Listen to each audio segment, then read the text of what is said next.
Back with us in See the Stories, the signature segment of 3 Hour News Show. So we're still with Ara Kusuma. So tell us, Ara, about your experience when you were rewarded as the National Geographic Young Explorer. You visited National Geographic headquarters in Washington, D.C. as well. Must be very exciting, so tell us more. It was very exciting and such a privilege for me and an honor for me to be awarded by National Geographic Society as their Young Explorer for the AHA project. So basically, they have a program for young people age 18 until 25 who also, kind of like protects the nature and the wonder of the world. And I was part of them as one Indonesian who is part of the cohort, like a global cohort. And I was also invited to the Washington, D.C., which is their headquarters of the National Geographic. And it was such an experience for me to share what we're doing in Indonesia with the education there to like a large audience in Washington, D.C. And I was also actually invited to Korea as well to share my projects there. So it has been a great exposure for me to meet other explorers or change makers, share our learnings and experiences. And we also found that there are a lot of similarities in many different countries, especially about the pandemic issues and the education.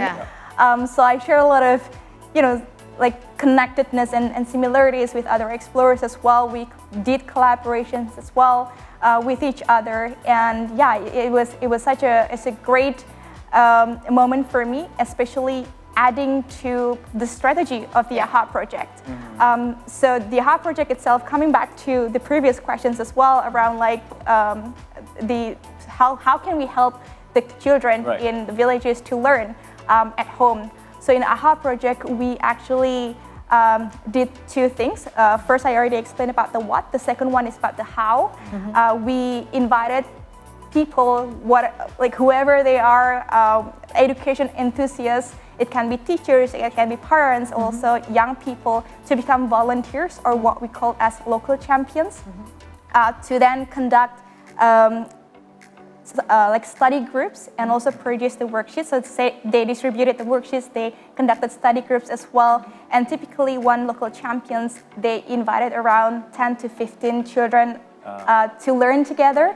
And some of them learn in the volley field, some of them learn in the different terrace, like different places around the house, and did some explorations and experiments as well with the children around science, math, language, and other subjects as well. So it's been such a blessing to have these local volunteers over 64 villages in 8 provinces right now, and I couldn't have done it without them. So kudos to the AHA Project Local Champions. Yes, and kudos to you for having this initiative to make sure that, because earlier in the segment we were talking about some villages in Indonesia and how they were kind of remote, how they need help. Assistance so I guess this is again something that you're doing is very, very great. Now, what is your future or next upcoming project that you have in mind right now that you're about to go and execute? Yes. You got something on. It's an exciting one. So I've been working a lot with young people in the past 5-6 years. And what's next would be, how can we support the support system of young people? So not only the young people themselves, they are still at the heart of the movement, but how can we also map out the ecosystem, who are the influential actors, who are the support system for these young people? So through AHA project, we're doing capacity building for the local champions in communities as the informal ecosystem, but also another project that I'm currently working on and going to be also expanding in the next 3 years is for the teachers training for formal ecosystem, because there is formal, there is informal, and there is non-formal in the education system.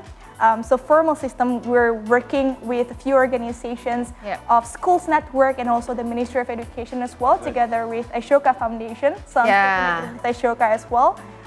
With Ashoka Foundation, we developed modules and also trainings for teachers on how can they hone empathy skills, hone leadership, teamwork, and also the change-making skills for them into the curriculum of the everyday daily activities at schools in the learning system, so that it's not being disconnected between the theory and the practice, but how can you apply the knowledge, the skills that you have, and the empathy, applying empathy into action, becoming a project-based learning. I like that one. Yeah, exactly. Applying empathy into action becomes a part of the curriculum. Right. That's really special. How ready is that for you to commence? Is that almost ready? When is that going to happen? When can we see it in fruition? Right. So we have tried the piloting it in the past year. Okay.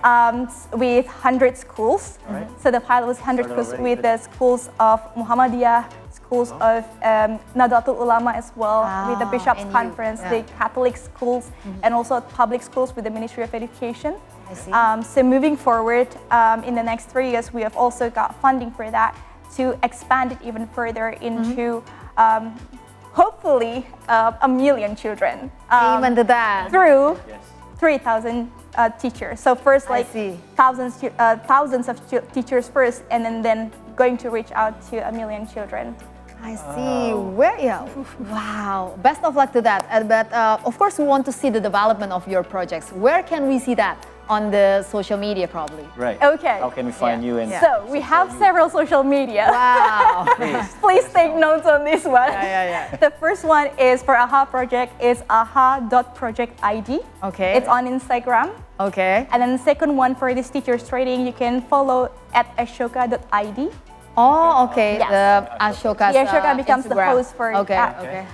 And for my personal and also any upcoming projects going on will be at Kusuma. Okay, your name. My your name, personal yes. Instagram. Yes, that's personal. All right, that's simple personal. as that. Take notes, people, for the 3 Instagram accounts. Yes. All right. Well, I guess- think this is the end of our discussion. Ara, thank you very much for sharing.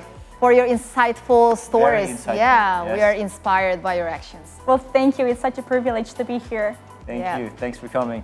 Well, guys, that was Ara Kusuma, the Indonesian young change maker. We are so proud to have her here in the studio. And again, we wish her luck for her future projects, right?